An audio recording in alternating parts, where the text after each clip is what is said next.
Hey y'all, happy Tuesday. So we are continuing on into Psalm 1:2. So yesterday I felt like I really had to rush that to short up. So I want to go back to it today just briefly. But that in Mark 4, where he's talking about the different types of soils. And of course the different types of soils are you and I, the different types of believers, how we receive the word and what else is going on the inside. So he says, the ones sown among the thorns are those who hear the word, but the other things come in and choke the word and it becomes fruitless.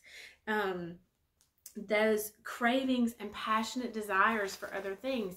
So desire, those things that we want, again, a strong feeling of want, those things which bring us satisfaction, joy, and great pleasure. For the blessed one, they cannot be other things.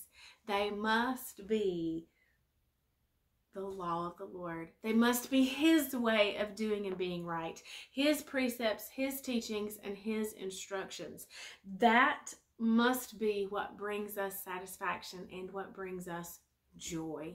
And that, that's just I like that thought for me, that I must find my joy in His way of doing and being right, in His word, in His teachings, and His instructions, if I'm to be the blessed one, which as we go through Psalm 1, that's the one that I want to be. I want to be the blessed one, whose delight and desire are in the law of the Lord.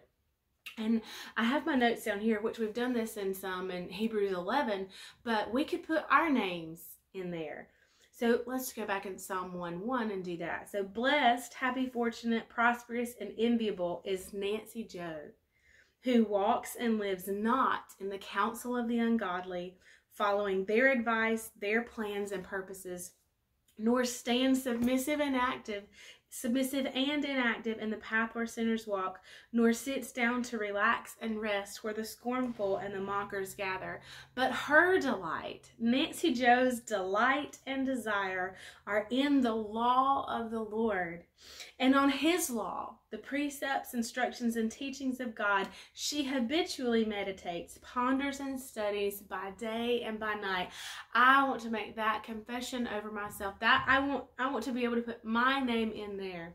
That Nancy Joe's joy, Nancy Joe's satisfaction, what she craves and has a strong desire for is the law of the Lord. And I want that to be yours too.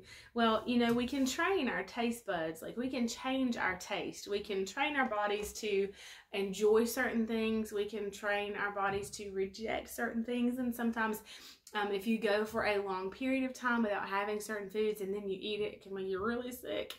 You know, that maybe we don't have that desire and delight now, but let's begin to work on it and cultivate it. Begin to train our spirits to find delight and to crave the law of the Lord. To our craving, and what gives us great joy is the law of the Lord. I think that is so beautiful. So what is the law of the Lord? What is it that it's talking about here? The precepts, instructions, and teachings of God that He habitually meditates on and ponders. What are they?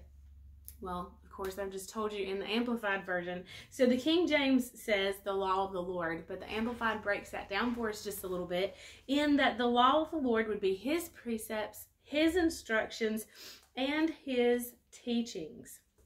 Now, I don't want to jump ship too fast. I want to stay right here. It is His way of doing and being right. Now, Matthew, so we've been in Mark. Let's go to Matthew 6:33. And you all know this verse like the back of your hands, but we're going to apply it to today in our reading. But it says, "But seek ye first the kingdom of God and His righteousness, and all these things will be added unto you." Well, of course, He's talking about physical things that you need: drink, water, shelter, so provisions. But He says, seek first the kingdom of God and His righteousness. Now, the Amplified version there says, "But seek, aim at, and strive after, first of all, His kingdom and His righteousness."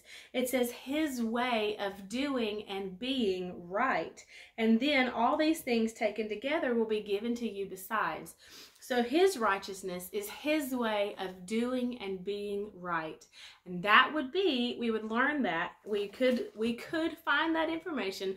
What would the Father say is the right thing to do in this situation? In his precepts, instructions, and teachings. And we'll pick up here again tomorrow. I'll see you then. Bye, y'all.